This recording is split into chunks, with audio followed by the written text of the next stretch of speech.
स्वतंत्रता आंदोलन 1857 की क्रांति के बाद पहली कोई इतनी बड़ी सभा हुई थी जिसमें 50,000 के आसपास व्यक्ति एकत्रित हुए थे। वो उस पंचायत की अध्यक्षता चौधरी टेकचंद जी ने की, जो मेरे परदादा थे। सामाजिक उत्थान, शादी, नशा, ऐसे 27 प्रस्ताव पारित किए थे जो उस वक्त की आवश्यकता के अनुसार थे। उस वक्त 1914 में 5100 रुपए का दान देकर स्कूल आरंभ करवाया था। अगर उस 5100 रुपए को उस वक्त के जमीन के मूल्य और आज के जमीन के मूल्य, या उस वक्त के सोने के मूल्य और आज के सोने के मूल्य पे लगाएं तो इतना पैसा होता है कि शायद हम गिनती ना कर सकें। 20-30 हजार करोड़ रुपए से भी अधिक वैल्यू थी आज के मुकाबले उस पैसे की। शिक्षा को बढ़ावा देने के लिए पहली छात्रवृत्ति आरंभ की थी गुरुकुल कांगड़ी के माध्यम से, जो हरिद्वार में चलती है। एक जनता दरबार हरपाल की चौपाल नाम से लगाते हैं, जिनमें क्षेत्र के विभिन्न प्रकार की समस्याओं से जूझ रहे लोगों की समस्याओं के निराकरण का कदम उठाते हैं और सबका काम होता है। ये भावना कैसे, कहां से जागृत हुई? 3.5-4 दशक से जो सामाजिक कार्य करने का यहाँ पे मैं तो सौभाग्य ही कहूँगा, मेरे लिए सौभाग्य की बात है कि हमारे यहाँ पर कोई व्यक्ति किसी समस्या के समाधान के लिए आता है। ये व्यक्ति के सौभाग्य की बात है, मैं अपना सौभाग्य मानता हूँ। यानी हिंदी हर जगह हो, उसके लिए आपने बड़ी लड़ाई लड़ी है। आखिरकार कैसे ये सब? जब तक व्यक्ति को उसकी मातृभाषा का ही हक अधिकार नहीं मिलेगा तो वो अपनी बात कैसे कह सकता है और कैसे सुनेगा। बगैर मातृभाषा की स्वतंत्रता के व्यक्ति गूंगा भी है और अधूरा भी है। तो गृह मंत्री और प्रधानमंत्री के बीच भाषा अधिकारी बने फुटबॉल। सर्वोच्च न्यायालय के द्वारा पहली बार देश के इतिहास में हिंदी में परिपत्र जारी किया गया, जिसमें लिखा गया कि जिस व्यक्ति को अंग्रेजी नहीं आती है वो हिंदी में मुकदमा दाखिल करना चाहता है तो हमारी जो सर्वोच्च न्यायालय की जो हिंदी समिति है उससे मदद लेकर मुकदमा कर सकता है। नमस्कार, मैं हूं गणेश यादव। आप देख रहे हैं लोकतंत्र की बुनियाद। मैं अपने एपिसोड के तहत अपने कार्यक्षेत्र के सिद्धस्त महानुभावों से मिलता हूं और उनके द्वारा सामाजिक कार्यक्षेत्र में किए गए विषयों को लेकर के सभी दर्शकों को रूबरू करवाता हूं। आज ऐसी शख्सियत जो किसी परिचय के मोहताज नहीं, चौधरी हरपाल सिंह जटराणा जी हमारे समक्ष मौजूद हैं। उन्होंने सामाजिक क्षेत्र में कितना अतुलनीय कार्य किया है, समाज के उत्थान के लिए कितना महत्वपूर्ण कार्य किया है और राष्ट्र के संरक्षित करने के लिए, राष्ट्र हित के लिए कितना महत्वपूर्ण कार्य किया है। मैं एक एक विषयों पे उनसे उनका पक्ष जानना चाहूंगा। बहुत बहुत नमस्कार चौधरी साहब। नमस्कार, स्वागत है आपका लोकतंत्र की बुनियाद में। चौधरी साहब, बहुत बड़ा ऐतिहासिक गांव है कादीपुर, जिसकी इतिहास की अगर चर्चा की जाए तो कागज के पन्नों पे समेटा नहीं जा सकता। जिस गांव से और जिस परिवार से आप हैं, उस परिवार के बारे में, उस पृष्ठभूमि के बारे में हमारे दर्शकों को बताएं। नमस्कार सबको। गांव कादीपुर लगभग 500 वर्ष पहले यहाँ पे बसा था। खेड़ा गांव, खेड़ा कला यहाँ से 4-5 किलोमीटर की दूरी पर, वहाँ से आके यहाँ बसे थे।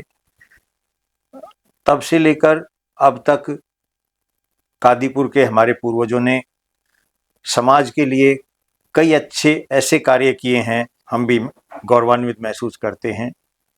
अगर मैं पिछले 150-200 वर्षों की बात करूं तो 1911 में एक हरियाणा के रोहतक डिस्ट्रिक्ट के बरौना गांव में एक पंचायत हुई थी, जिस पंचायत में तथ्यों के आधार पर अगर हम बात करें तो 50,000 व्यक्ति उस टाइम मौजूद थे। और वो 50,000 व्यक्ति स्वतंत्रता आंदोलन 1857 की क्रांति के बाद पहली कोई इतनी बड़ी सभा हुई थी जिसमें 50,000 के आसपास व्यक्ति एकत्रित हुए थे। उसकी अध्यक्षता वैसे तो जहाँ सभा होती है वहाँ के जो चौधरी होते हैं वो करते हैं, लेकिन चौधरी भीम सिंह जी की काबिलियत और उनका जो समाज में, देश में नाम था, उनकी वजह से वो उस पंचायत की अध्यक्षता चौधरी टेकचंद जी ने की, जो मेरे परदादा थे। उसमें उन्होंने 26-27 प्रस्ताव पारित किए थे, जिसमें से शिक्षा बहुत महत्वपूर्ण था, दहेज बहुत महत्वपूर्ण था, सामाजिक उत्थान, शादी, नशा, ऐसे 27 प्रस्ताव पारित किए थे जो उस वक्त की आवश्यकता के अनुसार थे।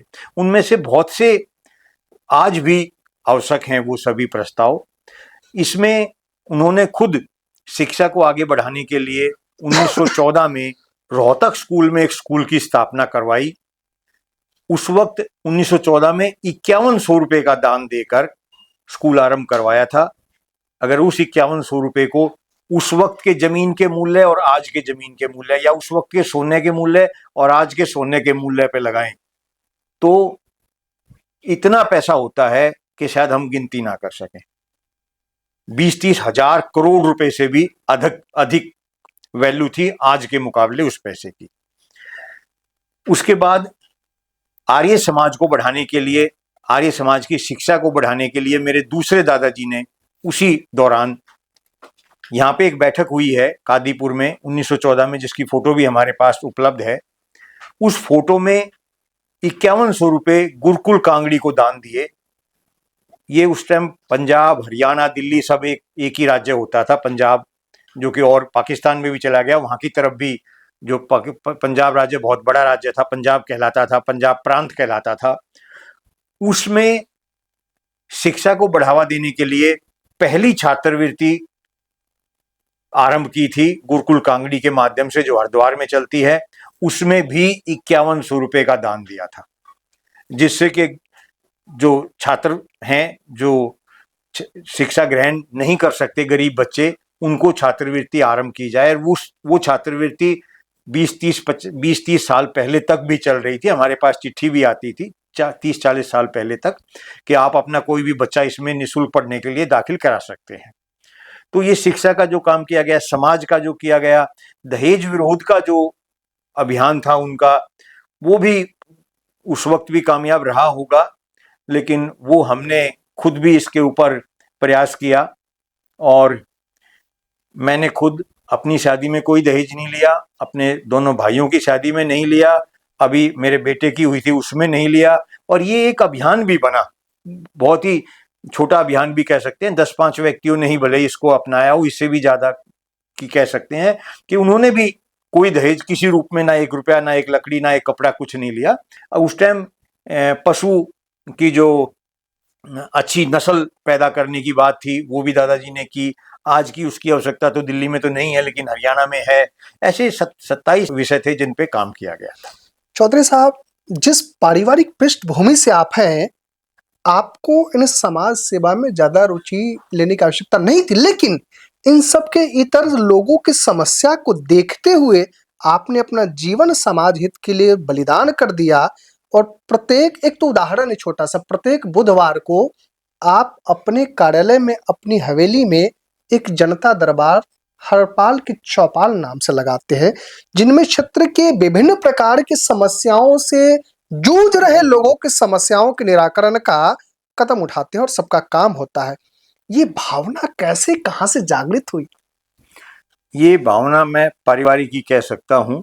जो मैंने अभी पहले विषय बताए, यहाँ पर हमारी जो हवेली है उसका जो मेन दरवाजा है, वहाँ पर दीवाने आम और दीवाने खास 2 जगह हैं, जो मेरे परदादा वहाँ पर बैठ के समस्याओं के समाधान किया करते थे। लोग आते थे, बहुत बड़ा एक क्षेत्र वहाँ पर है जो मैंने अभी दिखाया आपको। तो उसके बाद भी ये समय समय पे स्थिति परिस्थिति अनुसार बदलती रहे, अलग अलग प्रकार के सामाजिक कार्य हुए। मेरे दादाजी चौधरी नारायण सिंह जी दिल्ली के बहुत बड़े वकील हुए। उन्होंने दिल्ली का पहला cooperative bank, Delhi state cooperative bank, उन्हीं के द्वारा स्थापित किया गया। उन्होंने पहले पढ़ाई की थी, फिर उन्होंने वकालत की, दिल्ली आज़ादी के बाद दिल्ली में की। और कई ऐसे मुकदमे, ऐतिहासिक मुकदमे और गरीब व्यक्तियों के मुकदमे, गुड़गांव के कुछ ऐसे मुकदमे सामने आते हैं जिनकी जमीन ग्रहण कर ली गई थी, जिनकी जमीन का सरकार ने कर ना देने के कारण से किसी व्यक्तियों ने खरीद लिया था बहुत कम कीमत पे, तो उनका इलाहाबाद से जाके मुकदमा जीता था। ऐसे और भी बहुत से मुकदमे मेरे दादा चौधरी नारायण सिंह जी ने जीते, जो सामाजिक तौर पर, और उन गरीब आदमियों के जिनके पास उस वक्त बहुत ही पैसे की अच्छी स्थिति नहीं थी और खाने के भी लाले थे।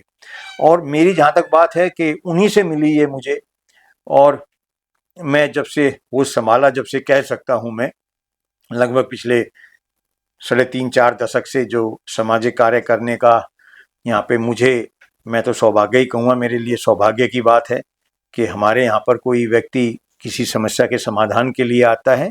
ये व्यक्ति के सौभाग्य की बात है, मैं अपना सौभाग्य मानता हूँ कि कोई ना कोई किसी काम के लिए, कोई किसी काम के लिए। ये खाली बुधवार को नहीं है, शायद कोई दिन ऐसा जाता हो जिस दिन 2-4-5 यहाँ पे व्यक्ति सुबह शाम ना आते हों, और उनमें से बहुत से व्यक्ति ऐसे होते हैं जिन्हें पता नहीं कहना चाहिए नहीं कहना चाहिए, आर्थिक मदद भी की भी जरूरत होती है, और उसकी भी हम देने की कोशिश करते हैं। यहाँ पर अनेकों प्रकार के कार्य समाज के लिए अलग अलग प्रकार के, खाली यहीं पर नहीं, क्षेत्र की कोई समस्या हो, देश की कोई समस्या हो, विषय बहुत बड़ा हो जाएगा, लेकिन ऐसी ऐसी समस्याओं के समाधान का प्रयास किया गया है जो आज से 60 साल 70 साल 80 साल पहले हो जाने चाहिए थे, लेकिन उन समस्याओं का समाधान अभी करने का प्रयास किया जा रहा है। और इसमें बहुत से ऐसे नए विषय हैं जिन पर जो अभी जनता की आवश्यकता है, जनता की आवश्यकता के अनुसार काम नहीं किया जा रहा है, उन लगभग 200 ऐसे विषयों पर यहाँ पे काम किया जा रहा है। चौधरी साहब, हिंदी है हम वतन है हिंदोस्ता हमारा, इसको सार्थक करते हुए पूरे विश्व में जिस हिंदी के नाम से देश का नाम प्रचलित और सिरमौर बना हुआ है, उस हिंदी के लिए आप बहुत सार्थक प्रयत्न कर रहे हैं। न्यायालय से लेकर के तमाम जगहों पे हिंदी में एक पत्र व्यवहार हो, हिंदी में फैसले सुनाए जाए, यानी हिंदी हर जगह हो, उसके लिए आपने बड़ी लड़ाई लड़ी है। आखिरकार कैसे ये सब? देखिए, हिंदी हमारी मातृभाषा है, और बगैर मातृभाषा की स्वतंत्रता के ये आज़ादी अधूरी है। जब तक व्यक्ति को उसकी मातृभाषा का ही हक अधिकार नहीं मिलेगा तो वो अपनी बात कैसे कह सकता है और कैसे सुनेगा। बगैर मातृभाषा की स्वतंत्रता के व्यक्ति गूंगा भी है और अधूरा भी है और बहरा भी है। इसमें बहुत से, आज से नहीं, ये लगभग 85-88 से एक आंदोलन चला जो विश्व का सबसे बड़ा आंदोलन कहा गया। ये आंदोलन आरंभ किया गया था पुष्पेंद्र चौहान, जो बागपत के रहने वाले थे, उनके द्वारा बोट क्लब पर। उसके बाद फिर संघ लोक सेवा आयोग पर आया, और लगभग 14 वर्ष तक वो लगातार चला। 14 वर्ष में राम का वनवास खत्म हो गया था, लेकिन भाषा की स्वतंत्रता खत्म नहीं, मतलब भाषा की जो पाबंदियां थी, अंग्रेजी खत्म नहीं हो पाई उस 14 वर्ष में।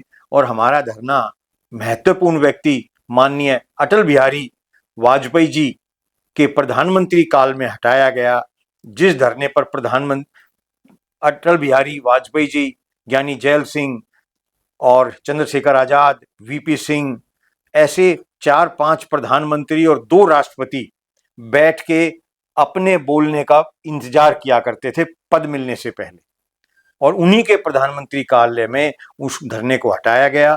जब हम उनसे मिले, उस वक्त बंबई में कोई कार्यक्रम था, 4 दिन बाद वो दिल्ली आए, हम उनसे मिले जाके, तो बहुत दुखी थे। और जब भी उन्होंने आडवाणी जी को फोन किया कि गृह मंत्री थे, दिल्ली उनके अंडर में आती थी, और उस वक्त पुलिस कमिश्नर, एनडीएमसी कमिश्नर और भी उच्च अधिकारियों की बैठक प्रधानमंत्री कार्यालय ने अपने निवास स्थान पर बुलाई, और सभी से पूछा गया। तो कहना नहीं चाहिए कि सबकी एक ही बात थी कि जी, आडवाणी जी ने ऐसा करने के लिए हमें कहा था या संकेत दिए थे। तो फिर आडवाणी जी को फोन किया गया, और अखबारों में उस टाइम खबर छपी, तो गृह मंत्री और प्रधानमंत्री के बीच भाषा अधिकारी बने फुटबॉल। हम प्रधानमंत्री कार्यालय में जाते थे, वो फोन कर देते थे, फिर हम वहां जाते थे, वहां मुलाकात नहीं होती थी, फिर हम दोबारा से प्रधानमंत्री कार्यालय में आते थे। तो कुल मिला के उसका कोई निष्कर्ष नहीं निकला। उसके बाद हम जंतर मंतर पर भी कई साल धरना दिया गया, लेकिन जो जिस गति से काम होना चाहिए था, आज तक हमारी राष्ट्रीय भाषा घोषित नहीं है। इसके लिए मैंने सर्वोच्च न्यायालय में पहली बार हिंदी में एक नागरिक की हैसियत से पहली बार कोई मुकदमा लगाया। मुकदमे का परिणाम तो विशेष नहीं निकला, लेकिन सर्वोच्च न्यायालय ने मेरे जो आवेदन था उसके ऊपर पहली बार सर्वोच्च न्यायालय के इतिहास में एक हिंदी में परिपत्र जारी किया। अब से पहले कभी हिंदी में परिपत्र नहीं होता था। माननीय हेमंत कुमार जी उसमें न्यायाधीश थे। उन्होंने कहा, 3 बार वार्तालाप हुई, मैंने मुकदमे में खुद पेश हुआ मैं, तो उन्होंने कहा हमें हिंदी नहीं आती। मैंने कहा मुझे अंग्रेजी नहीं आती, आप कैसे बात करें। तो उन्होंने कहा नहीं, आप वकील ले लो, हम वकील दे रहे हैं। मैं कहा भाई मैं क्या खुद बात नहीं कर सकता? तो उन्होंने कहा कर सकते हो, पर अंग्रेजी में करनी पड़ेगी। मैं क्या हिंदी में बात करने के लिए संविधान में कोई प्रावधान नहीं है? बोला है, पर मुझे अंग्रेजी हिंदी नहीं आती। इस तरह से 3 तारीखों पे आपसी बहस होती रही और आखिर में निर्णय ये हुआ कि आप अपना जो प्रतिवेदन है वो उस वक्त के जो मुख्य न्यायाधीश थे उनको दिया जाए। उन्होंने ऑर्डर कर दिया और उसके ऊपर आपका जो है उस पर पूरा गौर करके हम कार्रवाई करेंगे। तो सर्वोच्च न्यायालय के द्वारा पहली बार देश के इतिहास में हिंदी में परिपत्र जारी किया गया, जिसमें लिखा गया कि जिस व्यक्ति को अंग्रेजी नहीं आती है वो हिंदी में मुकदमा दाखिल करना चाहता है तो हमारी जो सर्वोच्च न्यायालय की जो हिंदी समिति है उससे मदद लेकर मुकदमा कर सकता है। ये एक बड़ी उपलब्धि उस वक्त थी। उसके बाद बहुत से ऐसे कार्य हुए। जिला न्यायालयों में मैंने पहली बार हिंदी में मुकदमा लगाया, या मेरा बेटा भी वकील है, उसने पहली बार हिंदी में मुकदमा लगाया। उसका भी कोई परिणाम नहीं निकला। उन्होंने कहा जी इसमें हम सुन नहीं सकते हैं, देख नहीं सकते हैं, बता नहीं सकते हैं। जैसे भी 1000 बहाने होते हैं, तो परिणाम तो कोई खास नहीं निकले उनके, लेकिन मुकदमा लगाने का प्रयास किया। और मेरे से पहले भी कुछ व्यक्तियों ने दिल्ली उच्च न्यायालय में अंग्रेजी में मुकदमा लगा के, एक सरदार जी थे उन्होंने हिंदी में बहस की थी दिल्ली उच्च न्यायालय में। तो प्रयास बहुत लोग कर रहे हैं, लेकिन उसका परिणाम अभी तक नहीं निकल पाया, जिस तक देश अभी तक भी गूंगा और बहरा है। चौधरी साहब, सनातन संस्कृति को संरक्षित करने के लिए आपने एक बहुत ही सार्थक कदम उठाया, जो कि ऐसा कोई व्यक्ति नहीं है जो मिठाई से वंचित रहते हो, कोई ना कोई मिठाई खाते ही है। बहुत सारी मिठाइयों के ऊपर चांदी का एक वर्क लगाया जाता है, वो है क्या? इसको लेकर के आपने प्रत्येक विभागों में इसके जानकारी दी और आपने लड़ाई लड़ी, वो था क्या? और उससे हमारी संस्कृति को नुकसान हो रहा था, उसके लिए आपने क्या किया? चांदी का वर्क जो लगता है, ये लगभग 2007-8 में एक पुस्तिका आती थी, कोई मुझे नाम ध्यान नहीं है, बहुत मोटी पुस्तकें आती थी, वो गुरुकुल कांगड़ी से शायद निकलती थी। उसमें ये छपा और राजस्थान के एक व्यक्ति ने इसके ऊपर एक लेख लिखा एक जाट पत्रिका में। उससे पहले मैंने चांदी का वर्क कभी नहीं खाया था, आज भी नहीं खाता हूं। बचपन से मुझे मालूम था मांसाहारी होता है, लेकिन मैंने कोई कार्रवाई नहीं की थी। लेकिन उस जयपुर के व्यक्ति का जब मैंने लेख पढ़ा तो मुझे लगा कि इसके ऊपर काम करने की आवश्यकता है। उन्होंने पूरे विस्तार से दिया गया था और उसमें साफ लिखा हुआ था कि भारत में 99%, 99.99 कितना ही कह लीजिए, वो मांसाहारी होता है। मैंने उसकी जानकारी निकाली, लगभग 10 साल लगे। मेरे पास वो आदेश है जिसमें सरकार ने 2016 में या 15 में आदेश में कहा कि आपने जो प्रयास किया वो बहुत सराहनीय है, हम इसकी सराहना करते हैं। मैंने उसमें ये सरकार से मांग की लगभग 1 दशक या 8-9 साल तक कि चांदी का वर्क मांसाहारी होता है, इसका जो उपयोग किया जाता है वो कैंसर कारक होता है। लेकिन मुझे ये सिद्ध करने में सभी विभागों ने, जो FCI है, FFCI है और दूसरे, उन्होंने कहा कि आप ये सिद्ध करें कि ये चांदी का नहीं है।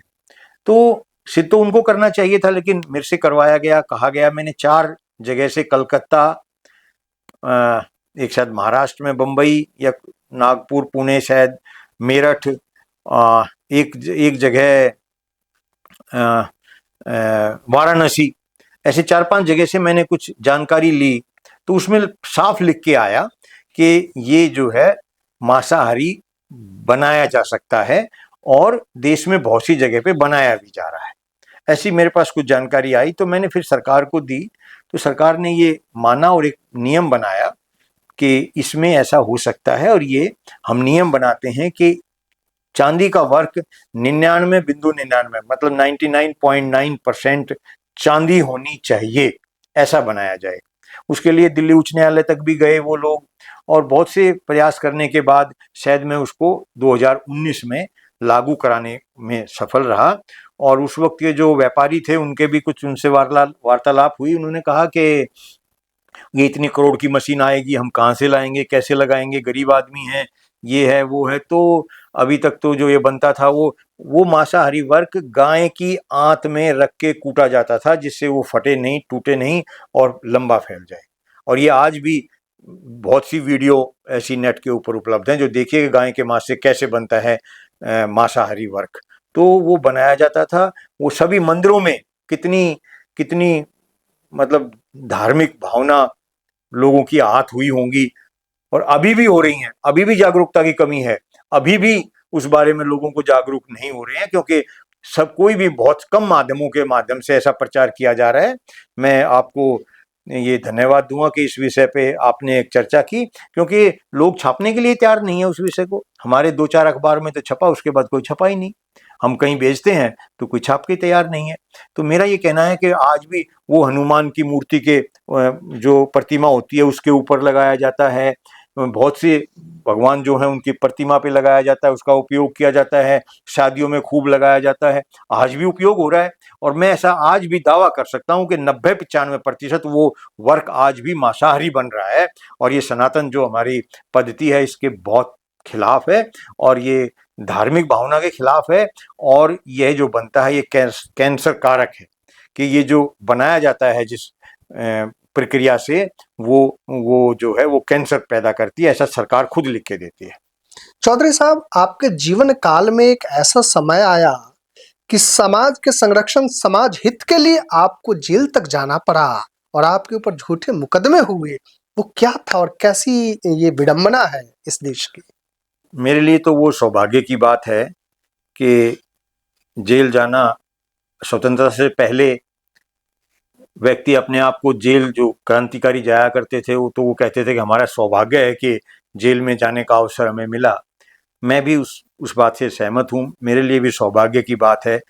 और दूसरी बात जो सौभाग्य मुझे मिला कि जेल में जाने के बाद वो जो घटना थी, वो झूठी घटना थी, एक महिला के ऊपर, एक महिला, विधवा महिला के ऊपर के बच्चे को पुलिस ने अपने बूथ पर ले जाके मार पिटाई की और उसका दुर्घटना हो गई।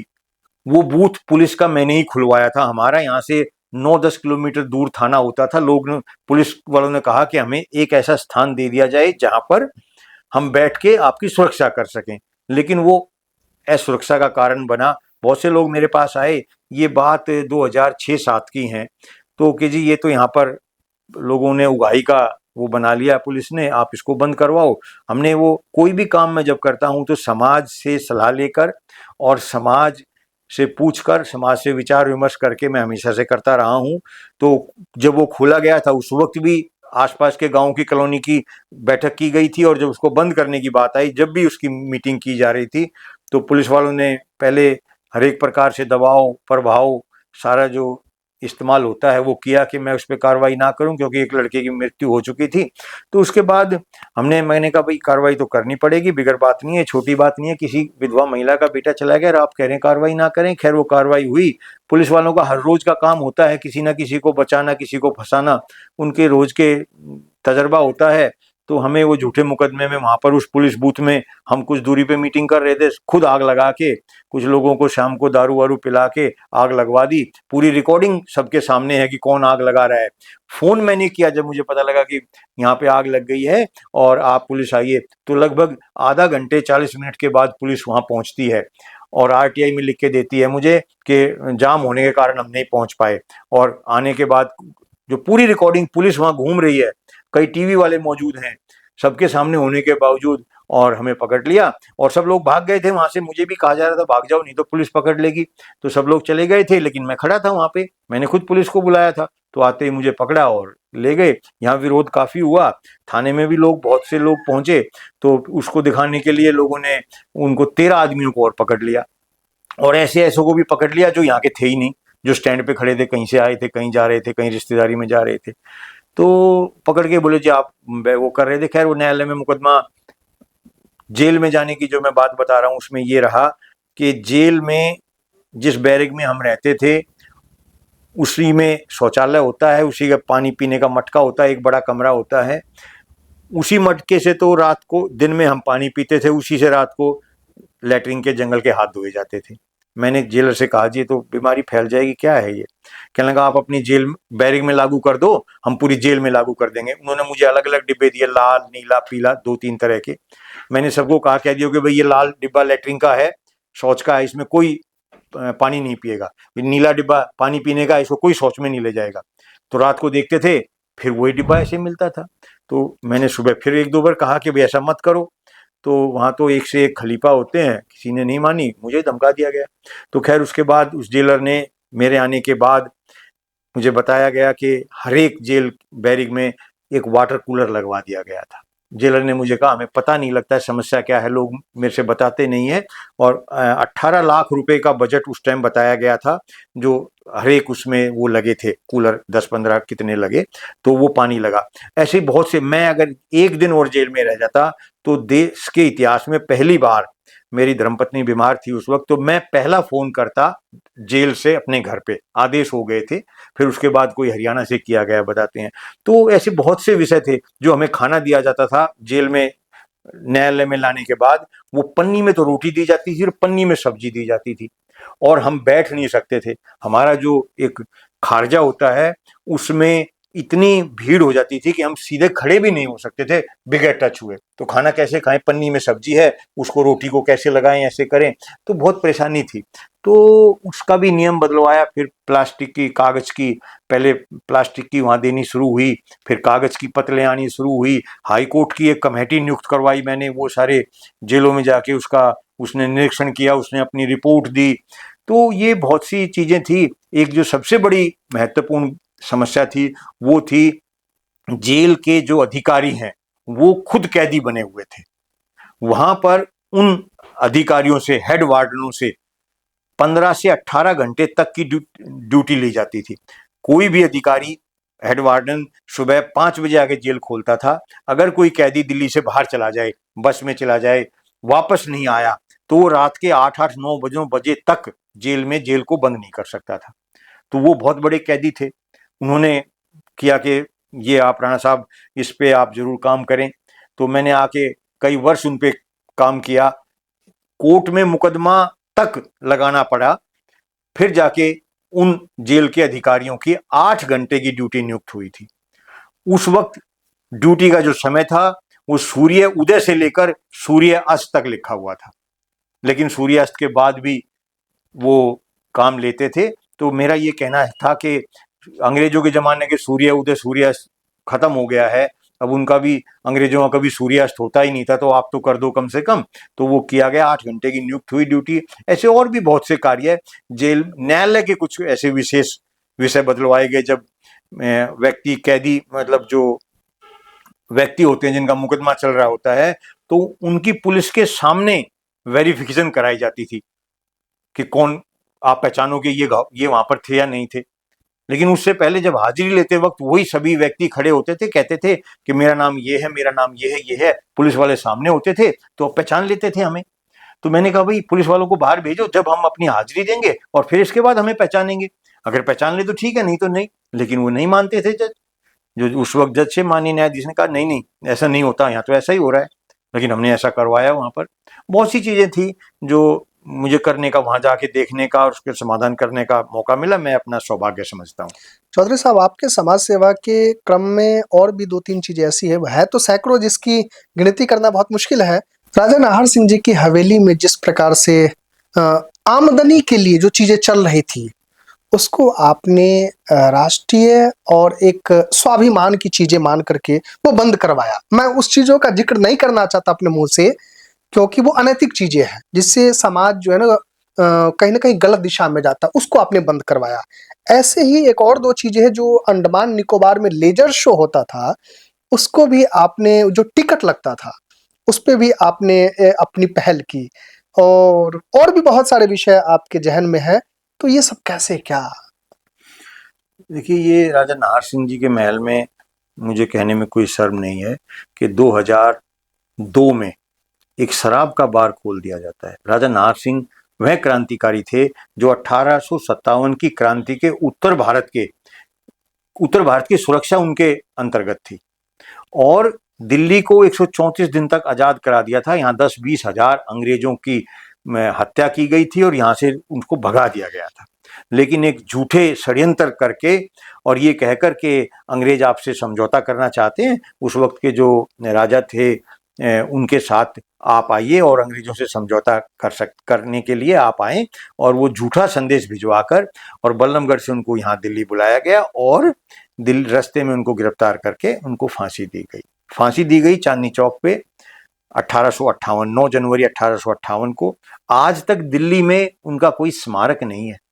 एक स्मारक मैंने खुद बना रखा है, जो एक स्तंभ हम बहुत से व्यक्तियों के सहयोग से, साथियों के प्रयासों से वहाँ पर 26-27 वर्षों से हवन कर रहे हैं और मैंने खुद एक वहाँ पर एक स्तंभ बना रखा है, शहीदी स्तंभ। फिर एक व्यक्ति ने जो मथुरा के थे उन्होंने उसके ऊपर प्रतिमा भी लगाई है।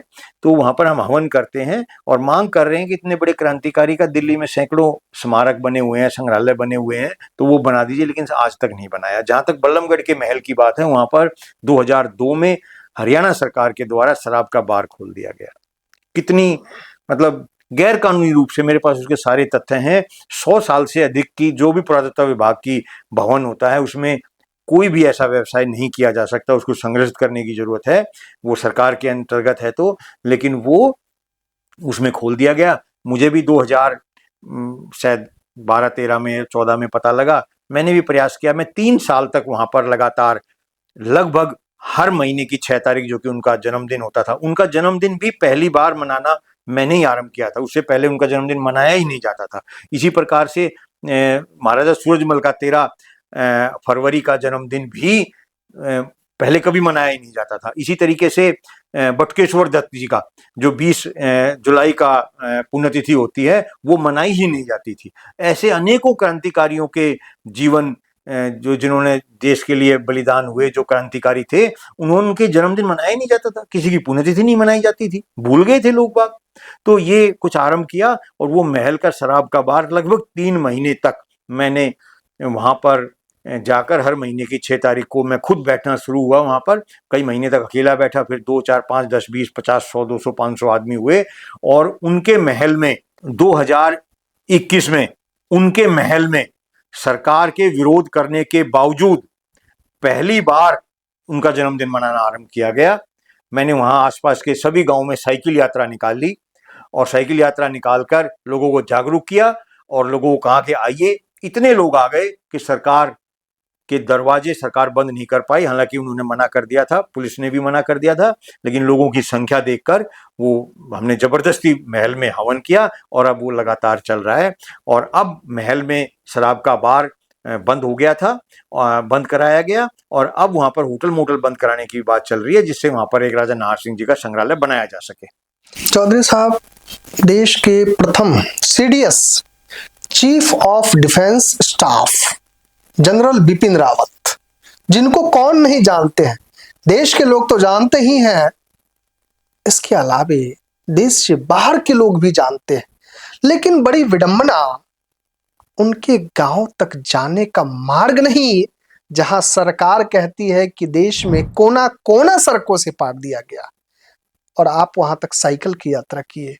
क्या कुछ कहना चाहेंगे इस बारे में? देखिए विपिन रावत जी, ये बहुत खेद का विषय है।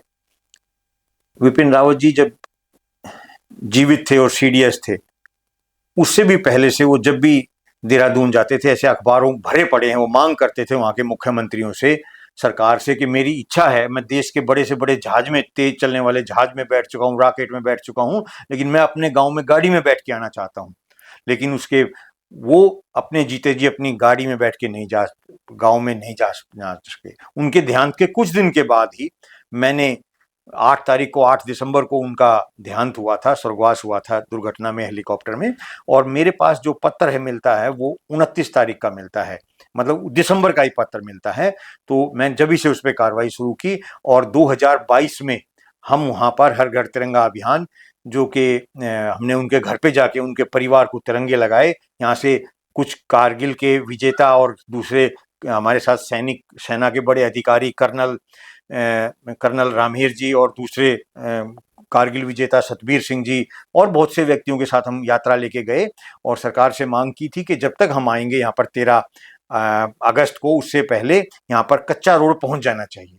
तो उस दिन तक तो लगभग पहुंच गया था, हम 100-200 मीटर नीचे पहाड़ से उतर के गए थे, लेकिन उसके बाद 22 से लेके 25 आ गया है और आज तक सिर्फ वो कच्चा रोड ही है वहाँ पर, वो पक्का रोड हुआ नहीं है। अभी उसकी रोड की सिर्फ चारदीवारी हो रही है। उसके बाद मैं एक बार साइकिल यात्रा पे भी गया, वहाँ से रेल से गया और जहाँ तक रेल जाती है उससे आगे 20-40-50 किलोमीटर साइकिल पे गया। तो साइकिल यात्रा भी की और बहुत सी जगह वहाँ ज्ञापन दे के आया, यहाँ ज्ञापन दिया। देहरादून में मैं 3 ज्ञापन दे चुका हूँ मुख्यमंत्री को, दिल्ली में माननीय प्रधानमंत्री और राष्ट्रपति को भी 5-7 दिए जा चुके हैं। आज तक उस गाँव में सड़क नहीं पहुंची है। ये इससे बड़ा दुर्भाग्य और क्या होगा। चौधरी साहब, देश में सड़कों का जाल बिछा हुआ है। हमारे प्रधानमंत्री तो कहते हैं, साथ में जो सड़क परिवहन मंत्री है उनका भी सार्थक प्रयास है कि देश में जितनी सड़कें तेजी से बनाई जा रही है देश के विकास के लिए, वो सार्थक है।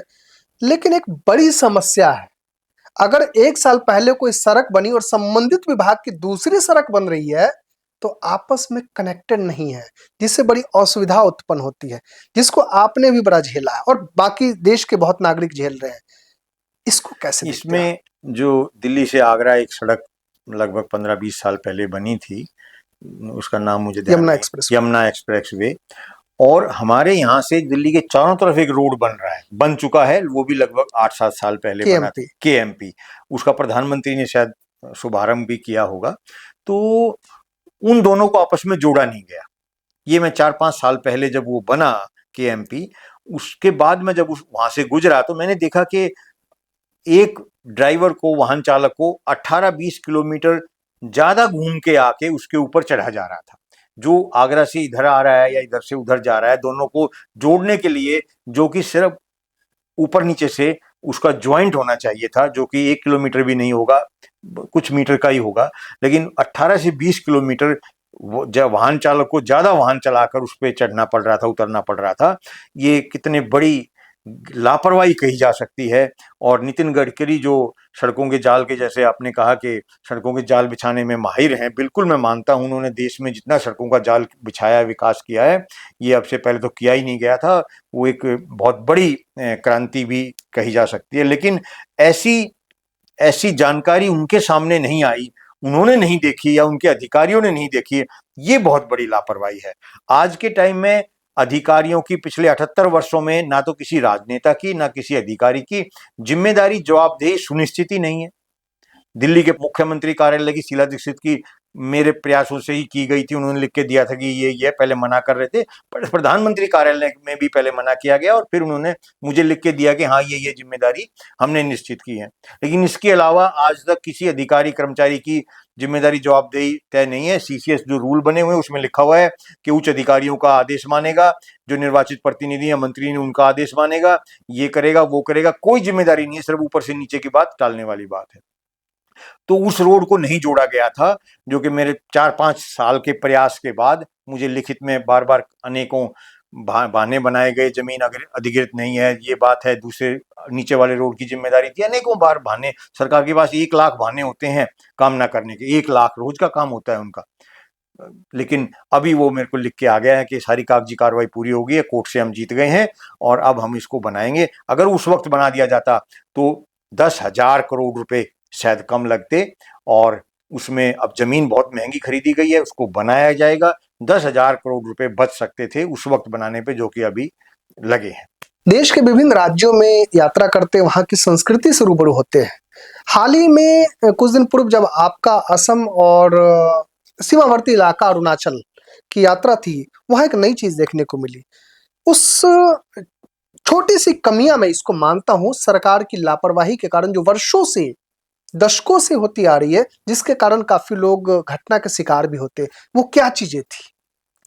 असम, मेघालय, मणिपुर, ये सभी राज्य जो हैं, ये हम कह सकते हैं कि अभी तक उतने विकास नहीं हुआ है उनमें।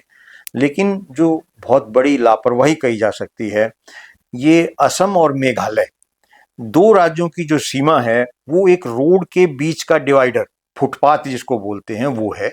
एक तरफ मेघालय है और एक तरफ असम है। वहां पे खानापाड़ा एक जगह है। उस खानापाड़ा जगह पे एक तरफ मेघालय है, एक तरफ असम है। असम के लोग व्यापार करने के लिए, दुकानों पे सामान लेने के लिए, या किसी की दुकान है, एक दूसरी तरफ जाते हैं, दूसरे लोग इधर की तरफ आते हैं। वहां का जो बीच में फुटपाथ है, जो बॉर्डर कह सकते हैं दोनों राज्यों का, वो कहीं 1.5 फुट, कहीं 2 फुट, कहीं 2.5 फुट ऊंचा है। और उसको कूद कर, उसको फांद कर जाना पड़ता था, जिससे खानापाड़ा जो जगह है उस पर बहुत सी दुर्घटनाएं होती थी। हर साल 10-20 व्यक्तियों की शायद मृत्यु भी होती रही हो, ऐसे व्यक्तियों ने वहां पे मुझे बताया। तो मैंने आके इसका प्रयास किया कि भाई ऐसा क्यों है। ये दो, बोले जी वो दो राज्य अलग अलग हैं। तो दो राज्य अलग होने का मतलब दो देश तो नहीं है, वो एक देश के दो राज्य हैं। तो उनको क्यों ना, अगर वहां पे हम अंडरपास बना दें, फुट ओवर ब्रिज बना दें, या मतलब हम उसकी व्यवस्था करें। देश में बहुत सी जगह व्यवस्था हो रही है, लेकिन वो नहीं की गई थी। अभी मुझे 6 महीने पहले ये लिख के आया कि हम उसका अंडरपास, या कई जगह पे अंडरपास और कई जगह में दूसरा जो ऊपर का होता है वो बनाएंगे, foot over bridge. Foot over bridge. और हम उसको आने जाने की सुविधा देंगे। ये लगभग 4 साल के प्रयास के बाद ये किया गया। मैं इसमें सबसे महत्वपूर्ण जो कहना चाहूँगा, ये कहना चाहूँगा कि सबसे जरूरी अधिकारियों की जिम्मेदारी और जवाबदेही सुनिश्चित होना है। और नागरिकों को जागरूक करने के लिए नागरिक अधिकार कर्तव्य संहिता, अनेकों विद्यार्थी कर्तव्य संहिता, अधिकारी कर्तव्य संहिता, ऐसी 20 कर्तव्य संहिता हैं जो नागरिकों को जागरूक करेंगी, नागरिकों के हक अधिकार को उनके हक अधिकार दिलवाएंगी। और वो हक अधिकार जब भी मिल सकते हैं जब नागरिक अपनी जिम्मेदारी और जवाबदेही निभाए। अपना कर्तव्य निभाकर ही किसी भी व्यक्ति को अपने हक अधिकार मिल सकते हैं। एक जागरूक नागरिक अपनी जिम्मेदारी, जवाबदेही, कर्तव्य निभाकर सैकड़ों हजारों व्यक्तियों को उनके हक अधिकार दिलवा सकता है। ये आज के टाइम की बहुत बड़ी आवश्यकता है, जिससे कि देश में विकास जो हो रहा है, देश की जो व्यक्तिगत विकास होगा वो बहुत अच्छा होगा, बहुत जरूरी, बहुत जल्दी होगा, और इससे देश हमारा विकसित होगा।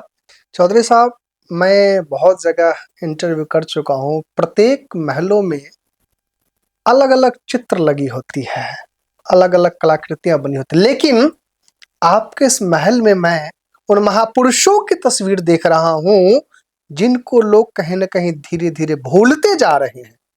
क्या संकेत उन आने वाली पीढ़ियों को? देखिए, वो कहते हैं कि शहीदों की चिताओं पे लगेंगे हर बरस मेले, वतन पे मिटने वालों का बाकी यही निशान होगा। ये सभी क्रांतिकारी भी गाया करते थे और देश में भी बहुत व्यक्ति सुनाते थे। लेकिन आज ऐसा लग नहीं रहा है कि ये जो कहावत थी ये सच हो रही है। आज के टाइम में लोग इसको भूल गए हैं, और कहीं पर बहुत कम ऐसे स्थान हैं जो ऐसे कार्य किए जा रहे हैं। वो भी जो बुजुर्ग व्यक्ति हैं, जो जागरूक व्यक्ति हैं, वो इसमें भाग ले रहे हैं, इसमें आगे बढ़ रहे हैं। लेकिन आज के युवाओं की जो स्थिति है वो देशभक्ति, देश समाज सेवा में बहुत कम हो गई है, बहुत कम हो गई है। आज मतलब बहुत सी जगह हम देखते हैं कि बुजुर्ग तो आते हैं, उनके बच्चे नहीं आते हैं, पोते नहीं आते हैं, जिससे ये जो शहीदों के सम्मान की जो प्रक्रिया थी, ये परिकल्पना थी, ये खत्म होती जा रही है। और ये देश के लिए बहुत ही हानिकारक होगी। जिस युवा को अपने देश का इतिहास, अपने देश की क्रांति या अपने देश का जो बलिदान है वो याद नहीं रहेगा, वो युवा समाज में आगे, बहुत आगे नहीं बढ़ पाएगा। बिगर पिछले इतिहास के भविष्य बनना बहुत मुश्किल होता है। चौधरी साहब, हाल ही में 22 अप्रैल को देश में एक बहुत बड़ी भयंकर घटना घटी, जिसकी जितनी भी भर्त्सना की जाए वो कम है। बहुत बड़ी संवेदना। 22 अप्रैल को जो जम्मू कश्मीर के पहलगांव में आतंकवादी हमला हुआ, वो सीधा सीधा सनातन पे प्रहार था, और आप वहां पे गए और श्रद्धांजलि अर्पित की। क्या कुछ इसके बारे में आप देखते हैं? ये मेरा सौभाग्य है कि वहाँ पे श्रद्धांजलि देने का मुझे अवसर मिला। उस स्थान पर तो मैं नहीं पहुँच पाया, उससे कुछ एक किलोमीटर के लगभग बताया जा रहा था कि आगे था, वहाँ से पैदल रास्ता था। लेकिन जहाँ तक स्कूटर गया और जहाँ तक आगे जाने की मनाही थी, वहाँ तक मैं गया और मैं वहाँ पर श्रद्धांजलि दी। मैं अपना सौभाग्य समझता हूँ। और जाने में कुछ कठिनाई भी आई। और जो सबसे महत्वपूर्ण बात है कि मैंने जो कपड़ा पहन रखा था वो भगवा पहन रखा था। मैं जिस भी क्रांतिकारी स्वतंत्रता सेनानी और इन कार्यक्रमों में जाता हूं तो भगवा कपड़ा पहनता हूं, तो वहां भी पहन रखा था और उससे वहां पर ज़्यादा ऐतराज़ था। वहां के कुछ सुरक्षा कर्मियों ने भी कहा कि आपका जो कपड़ा है एक तो ये गलत है और आप इस समय इस स्थान पर नहीं जा सकते सुरक्षा की दृष्टि से। लेकिन बहुत से आग्रह करते हुए मैं वहां तक गया। मैंने वहां पर अनेकों स्थानों पर रुककर उन सैनिकों का सम्मान किया, उनको तिरंगे लगाए। ये तिरंगे मैं अभी तक 28,000 लगा चुका हूँ। 2016 में कादीपुर से ये आरंभ किया गया था, बहुत से क्रांतिकारी परिवारों के साथ मिलकर हर घर तिरंगा अभियान, हर व्यक्ति तिरंगे लगाए। तो उसके बाद फिर सरकार ने भी ये आरंभ किया और बसों के ऊपर भी लगाने का प्रयास हमने किया था, रेल के ऊपर भी किया था, अनेकों जगह किया था, कुछ मान भी लिया गया। तो ये मेरा ये कहना है कि मैंने सबको तिरंगे लगाए वहाँ पर, और जाते हुए जितने भी मैं लगा सका, अधिकारियों को भी जो ड्यूटी पर थे उनको लगाए। तो मैं गया, बहुत सी जगह मुझे मना भी किया गया कि आप नहीं जाना चाहिए आपको, लेकिन मैंने आग्रह करके मैं गया और मैं वापस आया। इसके लिए मैं अपना सौभाग्य समझता हूँ। चौधरी साहब, आने वाली पीढ़ी को क्या संदेश देना चाहेंगे? जिस प्रकार से धीरे धीरे लोग कहीं ना कहीं, सभी तो नहीं लेकिन कुछ लोग अपने परिजन को भूलते जा रहे हैं और जो एक संस्कृति पुरानी होनी चाहिए वो नहीं रख पा रहे हैं।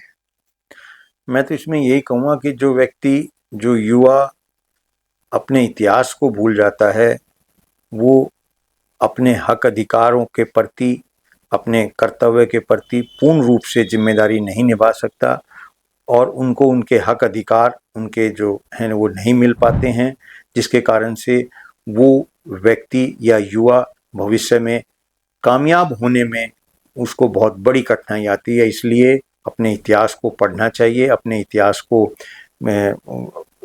याद करना चाहिए, लोगों को बताना चाहिए और उसके ऊपर अमल करना चाहिए, जिससे व्यक्तियों का जो भविष्य है वो उज्जवल हो सकता है।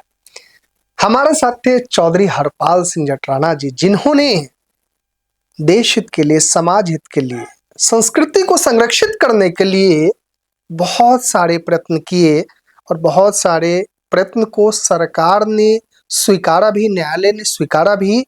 और चौधरी साहब ने उन युवाओं को एक संकेत दिया है कि अगर आप अपनी संस्कृति से विपरीत चलेंगे, वांछित रहेंगे तो आगे नहीं बढ़ पाएंगे। आगे बढ़ना है तो अपने देश और अपनी संस्कृति, अपनी विरासत को आगे बढ़ाते रहे।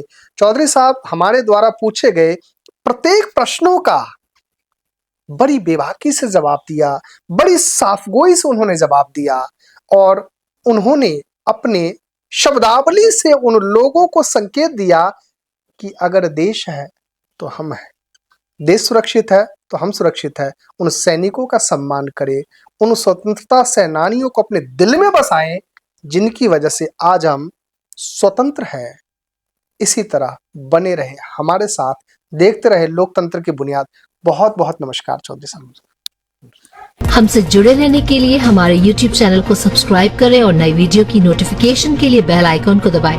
अगर आप ये वीडियो Facebook पर देख रहे हैं तो लाइक जरूर करें और ज्यादा से ज्यादा शेयर करें। धन्यवाद।